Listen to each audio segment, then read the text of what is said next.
Bien-aimés, prenons le livre d'Hébreux, le chapitre 13, le verset 5, la dernière partie où la Bible dit, car Dieu lui-même a dit, je ne te délaisserai point et je ne t'abandonnerai point.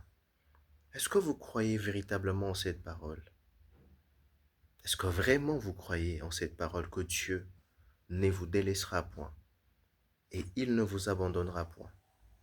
Vous savez, aujourd'hui, nous sommes de ceux-là qui ont dans leur bouche de paroles puissantes de Dieu, qui ont mémorisé de paroles, des promesses puissantes et certaines de Dieu, mais qui ne voient pas ces choses, parce que dans nos cœurs, nous ne croyons point vraiment à ces choses.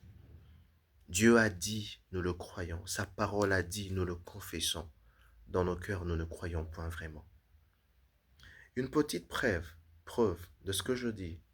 Vous organisez une fête, une réception, mettons un mariage. Les choses ne sont pas encore totalement prêtes. Tout l'argent, vous n'en avez pas encore. C'est quoi votre état? Panique, angoisse, stress, inquiétude, perte de bonne humeur. On fait de crises d'humeur même. Pourquoi? Parce que c'est bientôt, c'est dommage. Je ne sais pas comment je vais faire. Qu'est-ce que je vais faire? J'ai prié Dieu. Est-ce qu'il m'a... Au fait, on ne croit point qu'il ne va pas nous délaisser, qu'il ne va point nous abandonner. Nous disons, nous ne croyons point dans nos cœurs. Cependant, Dieu ne peut pas mentir. Ce qu'il a dit, il va l'accomplir. Il n'est pas un fils d'homme pour mentir. Il ne peut pas se repentir de ce qu'il a dit. Et il a le moyen d'accomplir tout ce qu'il a dit. S'il dit qu'il ne va pas nous délaisser, c'est vrai, bien-aimé. Croyons, ne confessons pas que de notre bouche. Allons jusqu'à croire dans nos cœurs pour parvenir à vivre cette confession dans nos bouches. Aujourd'hui, on conjugue de verbes d'action avec Dieu sans faire de mouvement qui vont avec ces actions-là que ce verbe nous demande. Comment on va vivre ces choses? Un Dieu grand, un Dieu puissant.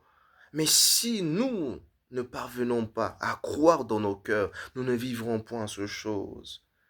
Ce n'est pas parce que j'ai sémé pour cette parole que je vivrai cette parole. Si je n'arrive pas à croire dans mon cœur, bien aimé, apprenons à croire en Dieu. Il y a de ces choses qui nous arrachent la paix inutilement. Dieu n'a pas besoin de nous créer une caisse de sécurité financière pour nous garantir du lendemain. À chaque jour, Dieu est capable de pourvoir suffisamment pour nous combler comme il se doit. S'il réveille les arbres de champ, s'il nourrit les oiseaux du ciel, à combien plus forte raison vous? Pourquoi ne pas croire et laisser votre sort entre les mains de Dieu, dans la vérité du cœur qui croit? Décidez-vous aujourd'hui de ne point simplement à déclarer ces choses, mais vraiment à poser votre foi en ce Dieu qui ne ment point.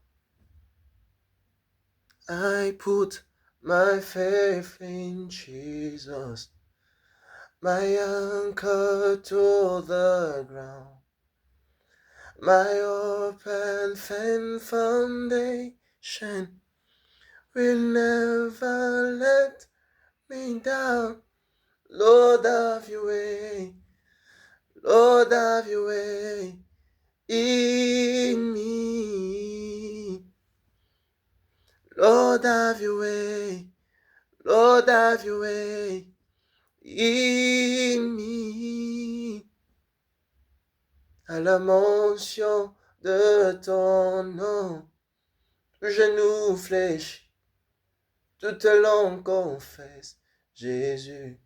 À la mention de ton nom, tout genou fléchit, toute langue confesse Jésus. Je mets mon foi en Dieu. Je ne serai point ébranlé. Je mets ma foi en Dieu.